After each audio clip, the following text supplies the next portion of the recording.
The Chief Justice will now administer the oath to the President.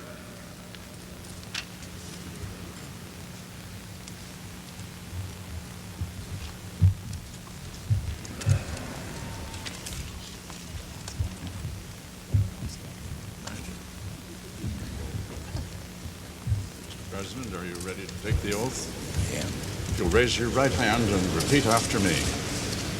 I, Ronald Reagan, do solemnly swear I, Ronald Reagan, do solemnly swear that I will faithfully execute that I will faithfully execute the office of President of the United States the office of President of the United States and will, to the best of my ability, will to the best of my ability preserve, protect, and defend preserve, protect, and defend the Constitution of the United States. the Constitution of the United States. So help me God. So help me God. My congratulations, sir.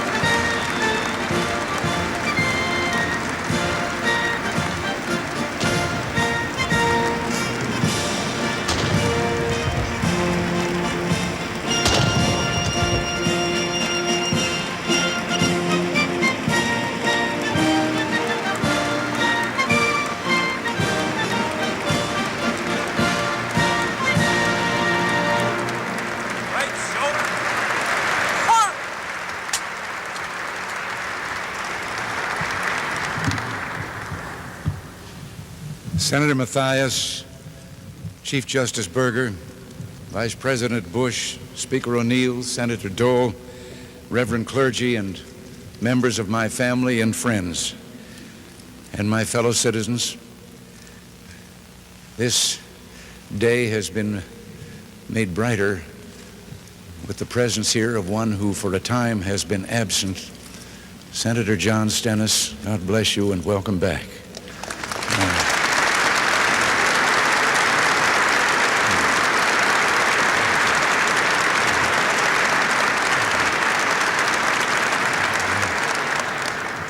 There is, however, one who is not with us today. Representative Gillis Long of Louisiana left us last night, and I wonder if we could all join in a moment of silent prayer.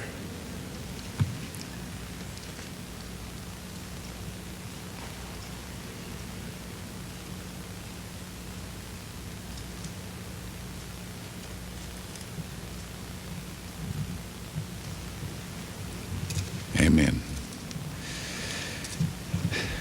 There are no words adequate to express my thanks for the great honor that you've bestowed on me.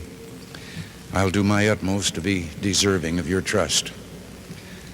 This is, as Senator Mathias told us, the 50th time that we, the people, have celebrated this historic occasion.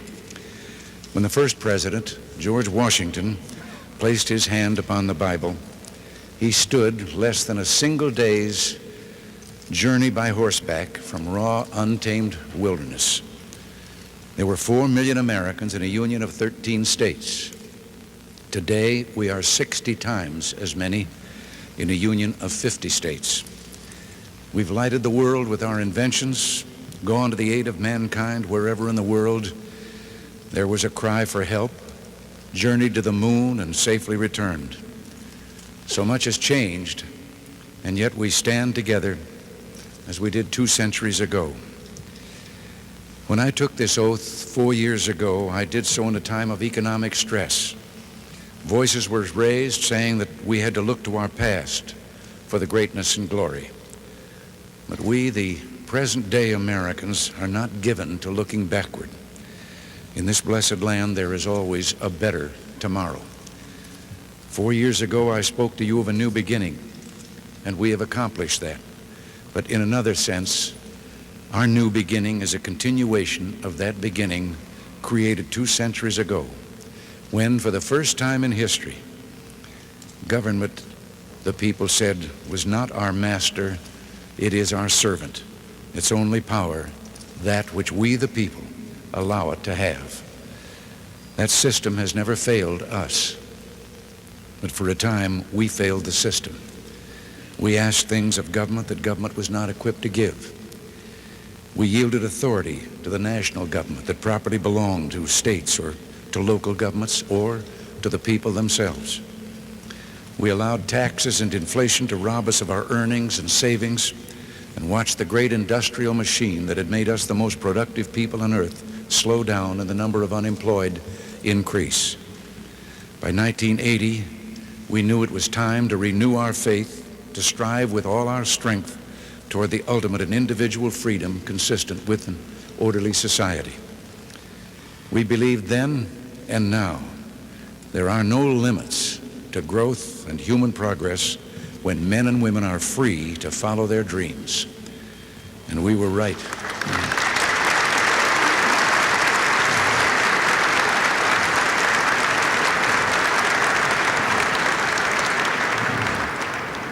And we were right to believe that. Tax rates have been reduced, inflation cut dramatically, and more people are employed than ever before in our history. We are creating a nation once again, vibrant, robust, and alive. But there are many mountains yet to climb. We will not rest until every American enjoys the fullness of freedom, dignity, and opportunity as our birthright. It is our birthright as citizens of this great republic. And if we meet this challenge, these will be years when Americans have restored their confidence and tradition of progress, when our values of faith, family, work, and neighborhood were restated for a modern age, when our economy was finally freed from government's grip, when we made sincere efforts at meaningful arms reductions and by rebuilding our defenses, our economy, and developing new technologies, help preserve peace in a troubled world. When America courageously supported the struggle for individual liberty, self-government, and free enterprise throughout the world, and turned the tide of history away from totalitarian darkness and into the warm sunlight of human freedom.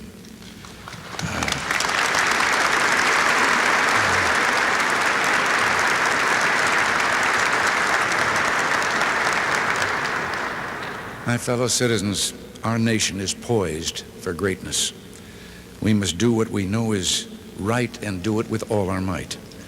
Let history say of us, these were golden years when the American Revolution was reborn, when freedom gained new life and America reached for her best. Our two-party system has solved us and served us, I should say, well over the years, but never better than in those times of great challenge when we came together not as Democrats or Republicans, but as Americans united in a common cause.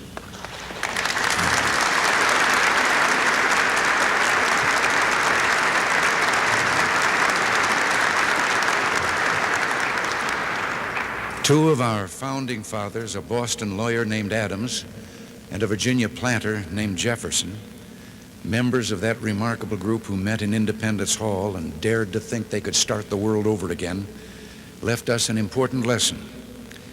They had become, in the years then in government, bitter political rivals in the presidential election of 1800. And then years later, when both were retired and age had softened their anger, they began to speak to each other again through letters. A bond was reestablished between those two who had helped create this government of ours. In 1826, the 50th anniversary of the Declaration of Independence, they both died. They died on the same day, within a few hours of each other, and that day was the 4th of July. In one of those letters exchanged in the sunset of their lives, Jefferson wrote, "It carries me back to the times when, beset with difficulties and dangers, we were fellow laborers in the same cause, struggling for what is most valuable to man, his right of self-government, laboring always at the same oar, with some wave ever ahead threatening to overwhelm us, and yet passing harmless, we rode through the storm with heart and hand." Well, with heart and hand, Let us stand as one today, one people under God, determined that our future shall be worthy of our past. As we do, we must not repeat the well-intentioned errors of our past.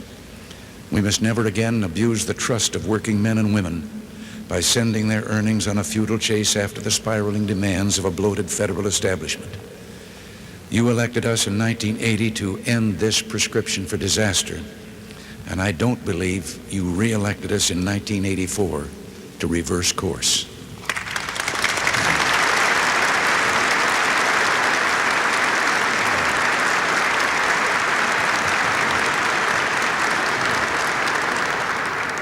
At the heart of our efforts is one idea vindicated by 25 straight months of economic growth. Freedom and incentives unleash the drive and entrepreneurial genius that are the core of human progress.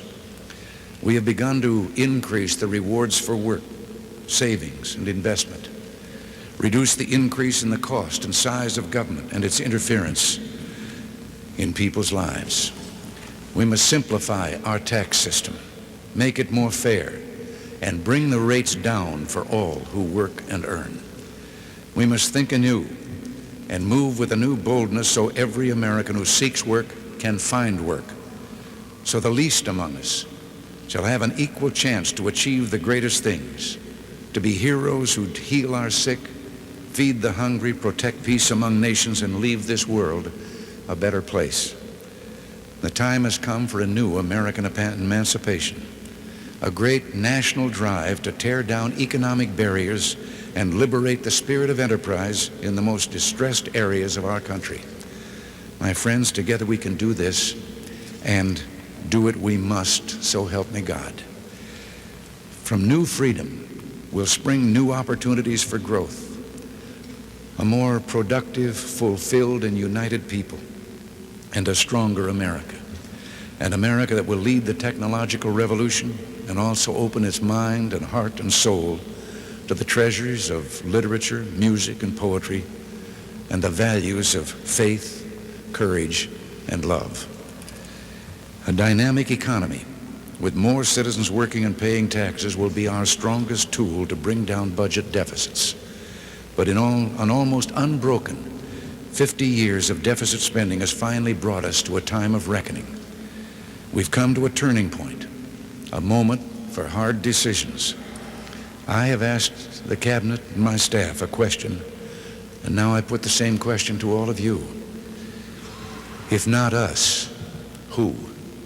And if not now, when?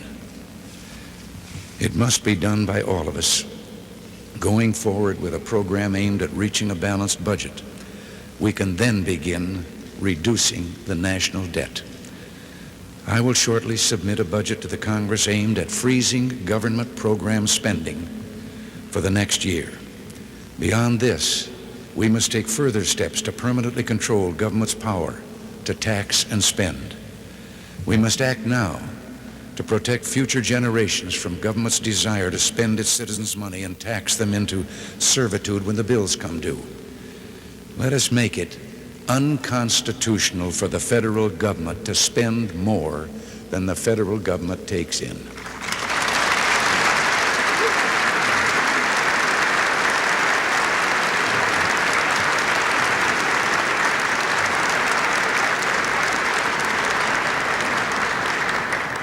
We have already started returning to the people and to state and local governments responsibilities better handled by them.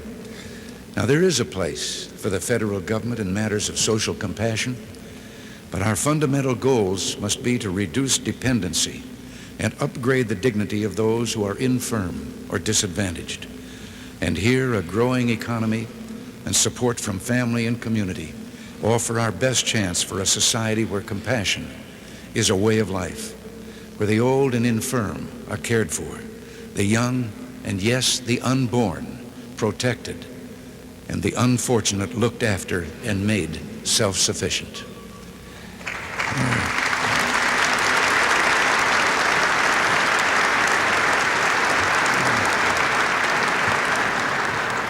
Now, there is another area where the federal government can play a part, As an older American, I remember a time when people of different race, creed, or ethnic origin in our land found hatred and prejudice installed in social custom and, yes, in law.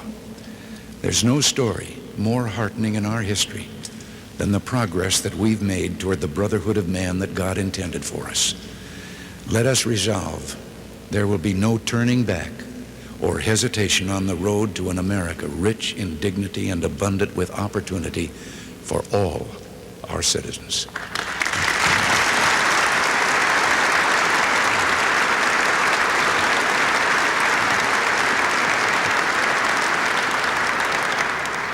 Let us resolve that we, the people, will build an American opportunity society in which all of us, white and black, rich and poor, young and old, will go forward together, arm in arm. Again, let us remember that though our heritage is one of bloodlines from every corner of the earth, we are all Americans pledged to carry on this last best hope of man on earth.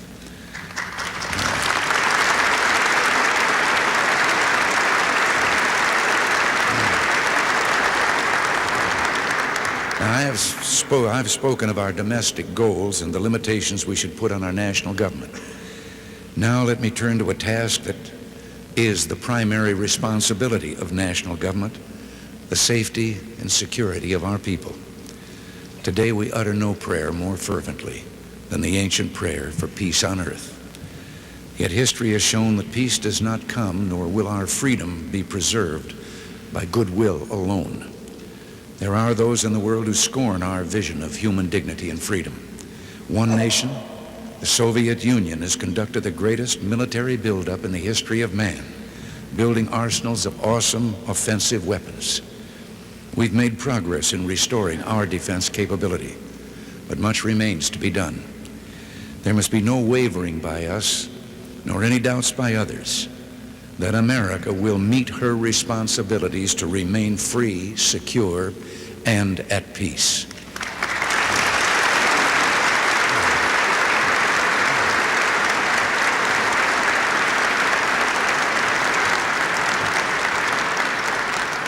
There is only one way safely and legitimately to reduce the cost of national security, and that is to reduce the need for it.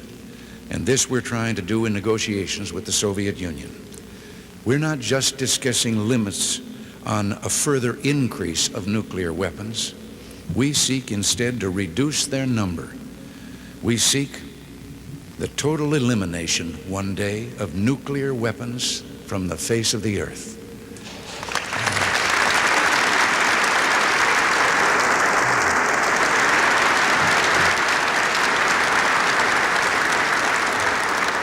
Now, for decades, we and the Soviets have lived under the threat of mutual assured destruction. If either resorted to the use of nuclear weapons, the other could retaliate and destroy the one who had started it. Is there either logic or morality in believing that if one side threatens to kill tens of millions of our people, our only recourse is to threaten killing tens of millions of theirs?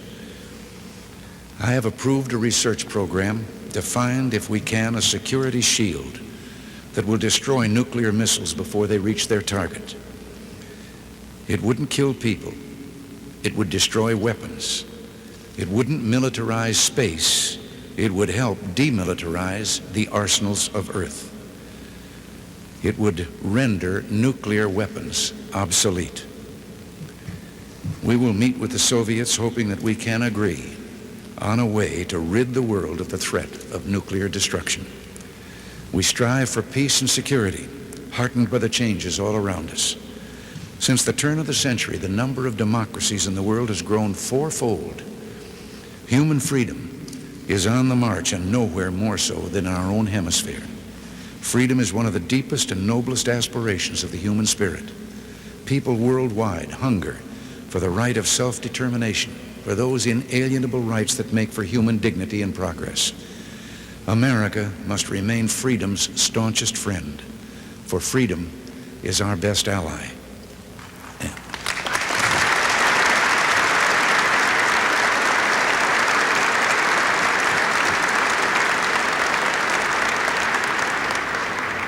and it is the world's only hope to conquer poverty and preserve peace. Every blow we inflict against poverty will be a blow against its dark allies of oppression and war. Every victory for human freedom will be a victory for world peace. So we go forward today, a nation still mighty in its youth and powerful in its purpose. With our alliances strengthened, with our economy leading the world to a new age of economic expansion, we look to a future rich in possibilities. And all of this is because we worked and acted together, not as members of political parties, but as Americans. My friends, we live in a world that's lit by lightning.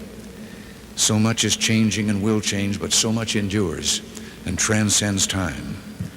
History is a ribbon always unfurling. History is a journey. And as we continue our journey, we think of those who traveled before us. We stand again at the steps of this symbol of our democracy, or we would have been standing at the steps if it hadn't gotten so cold. Now we're standing inside this symbol of our democracy. And we see and hear again the echoes of our past. A general falls to his knees in the hard snow of Valley Forge. A lonely president paces the darkened halls and ponders his struggle to preserve the Union. The men of the Alamo call out encouragement to each other. A settler pushes west and sings a song, and the song echoes out forever and fills the unknowing air. It is the American sound. It is hopeful, big-hearted, idealistic, daring, decent, and fair. That's our heritage. That's our song. We sing it still. For all our problems, our differences, we are together as of old. We raise our voices to the God who is the author of this most tender music. And may he continue to hold us close as we fill the world with our sound in unity, affection, and love. One people, under God, dedicated to the dream of freedom that he has placed in the human heart, called upon now to pass that dream on to a waiting and a hopeful world. God bless you, and may God bless America. Thank you.